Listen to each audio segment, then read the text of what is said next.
번째 경기 디나모 자그레브 대 셀틱 분석 시작해보겠습니다. 자그레브는 지난 라운드 홈경기에서 도르트문트에 패했다. 잘츠부르크와 슬로반 상대로 연승에 성공하며 순위를 끌어올렸었는데 도르트문트를 넘긴 어려웠다. 그래도 아직 24강 플레이오프 진출이 가능한 상황이기에 홈에서 승점 추가가 필요하다. 스코틀랜드 리그 1위 팀 상대로 공격의 기여를 올리긴 쉽지 않지만 스토이코비치와 카차벤다 등이 역습으로 기회를 볼 수 있다. 셀틱은 최근 3경기에서 1승 2무를 기록하며 중위권으로 치고 올라왔다. 리그에서는 2위권과 격차를 크게 벌린 압도적 1위 팀인데 챔스에서도 높은 곳을 노리고 있다. 이번 챔스에서 원정 승리가 없긴 하지만 아탈란타 상대로 승점을 따냈었고 트러스티와 테일러가 버티는 수비도 안정적이다. 접전을 본다. 전력상으로는 후르아시와 아담이다. 마에다가 스리톱으로 경기에 나설 수 있는 셀틱이 다소 나은 게 사실이다. 그러나 원정이라는 점이 그들의 발목을 잡을 수 있다. 바투리나와 슈피키치 등 중앙 미드필더들이 경기 내내 중원의 라인을 내리며 셀틱의 공세를 저지할 자그레브가 승점 1점을 챙길 수 있을 것이다. 두 번째 경기 지로나 대 리버풀 분석 시작해보겠습니다. 지로나는 슬로반 상대로 승리를 따냈지만 그 이후 연패를 당했다. 호벤 원정은 난적이었기에 어려웠다 하더라도 그라치에 패한 것이 컸다. 그래도 아벨 루이스와 단주마, 치간코프 등 부상자들이 모두 돌아왔기에 에레라를 제외한 풀 전력으로 챔스 1위에 맞설 수 있다. 구티에레스와 로메오가 중원에서 리버풀의 강력한 중원에 맞설 것이고 브리안 힐이 공격을 주도할 것이다. 리버풀은 챔스에서 유일한 전승을 기록하며 전체 1위를 질주 중이다. 리그에서도 1위를 달리고 있고 리그컵 8강에도 올라있기에 시즌 트래블을 노리고 있다. 첫 경기였던 밀란 원정 한 골을 내준 걸 제외하면 레버쿠젠과 레알 등 우승 후보를 모두 무실점으로 막아내며 승리하는 등 내용도 좋다. 리버풀의 승리를 본다. 지로나는 로메오와 구티에레스 등 중원에서 상대의 공격 시도를 저지할 안정적인 중원 조합이 있다. 그러나 흐라벤베흐와 커티스 존스 등이 나설 리버풀 중원 상대로 우위를 점하긴 어렵다.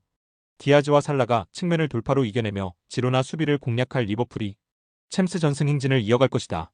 세 번째 경기 라이프치히 대 에스턴 빌라 분석 시작해보겠습니다. 라이프치히는 챔스에서 아직까지 승점이 없다. 5연패 중인데 스케줄 난이도가 높기도 했지만 경기력이 아쉬웠다. 그래도 최근 포칼에서 리그 2위인 프랑크푸르트를 완파하며 분위기를 바꿨기에 챔스에서 첫 승을 노린다. 프랑크푸르트 상대로 멀티골을 기록한 루이스 오펜다를 비롯해 누사와 세스코가 공격 상황에서 시너지를 냈고 캄프리 공격 전개를 잘 이끌었다. 빌라는 첫 3경기를 모두 승리하며 챔스 선두에 올랐었다. 그러나 벨기에 팀인 브리에전 패배 이후 유벤투스 상대로도 승점 1점 추가에 그치며 9위까지 떨어졌다. 최근 리그 경기에서 연패를 끊어내긴 했지만 좋았던 흐름이 다소 무너졌다. 이 경기는 원정 일정이기에 무리한 운영보다는 카마라와 틸레만스가 중원의 라인을 내리며 지키는 데 주력할 것이다. 라이프치히의 승리를 본다. 챔스 부진이 극심한 건 사실이지만 홈에서 분위기를 바꿀 만한 상대를 만난 것으로 보인다. 틸레만스의 강한 압박이 있을 원정팀 상대로 캄플과 아마두 하이다라가 중원에서 패싱 게임을 잘 전개할 것이고 오펜다가 최전방에서 마무리할 라이프치히가 승리할 것이다. 네 번째 경기 레버쿠젠 대 인터밀란 분석 시작해보겠습니다.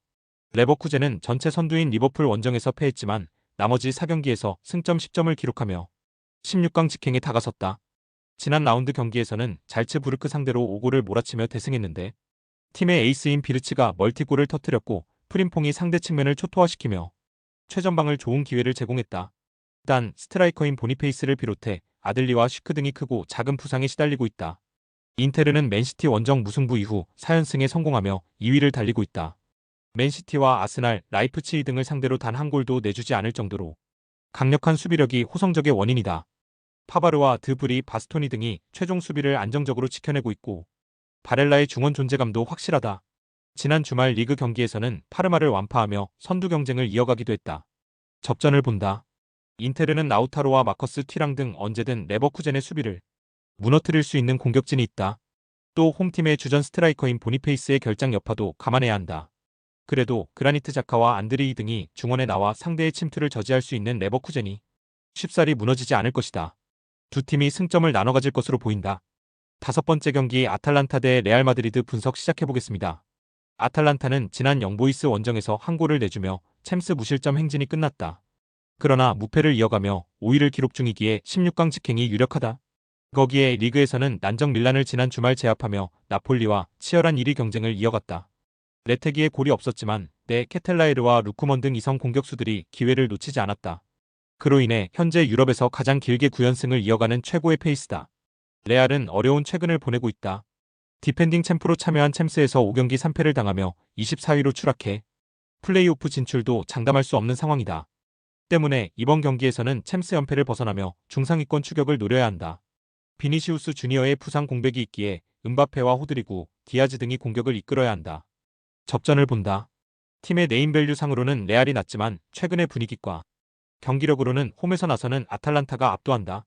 단 연패 탈출의 의지를 강하게 보일 레알이 쉽게 무너지진 않을 것이다. 복귀한 초우아메니와 함께 세바요스가 중원을 두텁게 하며 파살리치와 데룬의 공격 전개를 저지할 레알이 난적 상대로 승점 1점을 챙길 것이다. 여섯 번째 경기 클럽 브리에 대 스포르팅 분석 시작해보겠습니다.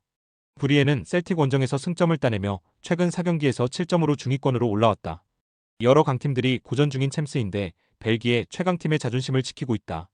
후틀가와 촐리스 등 기회를 골로 연결할 충분한 공격진이 있고 바나켄이 중원에서 공수의 중심을 잘 잡아주고 있다. 이 경기에서는 포르투갈 1위를 만나지만 상대가 최근 주춤하고 있기에 공격의 기여를 올릴 것이다.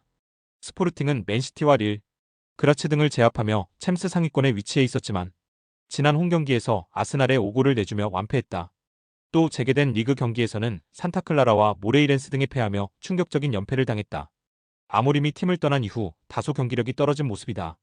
브리에의 승리를 본다. 스포르팅은 아모림이 떠난 이후 공격의 마무리가 좋지 않아졌다. 빅토르 요케레스가 여전히 공격적인 침투를 하고 있지만 측면에서 지원이 줄은 것도 문제다. 바나켄과 오네디카가 중원을 장악하며 점차 분위기를 주도할 것이고 후틀가와 올센이 문전 앞에서 마무리할 브리에가 승리할 것이다. 스포츠 당첨에 제일 중요한 건 조합입니다. 각 팀 분석을 잘한다고 하여도 조합을 못할 경우 큰 배당을 가져가지 못하는 거 다들 아실 겁니다. 그리고 유튜브에 조합을 올려드릴 수 있지만 좀 더 자세한 정보들과 배당 흐름 및 각종 이슈 등 경기 전까지 어떻게 될지 모르니 조합을 빠르게 유튜브에 올려드릴 수 없는 점 양해 부탁드립니다. 조합 신청은 아래 고정 댓글 링크로 조합 신청 말 걸어주세요. 금전 요구 및 멤버십 가입 조건 일체 없습니다. 좋은 건 서로 나눠 갑시다.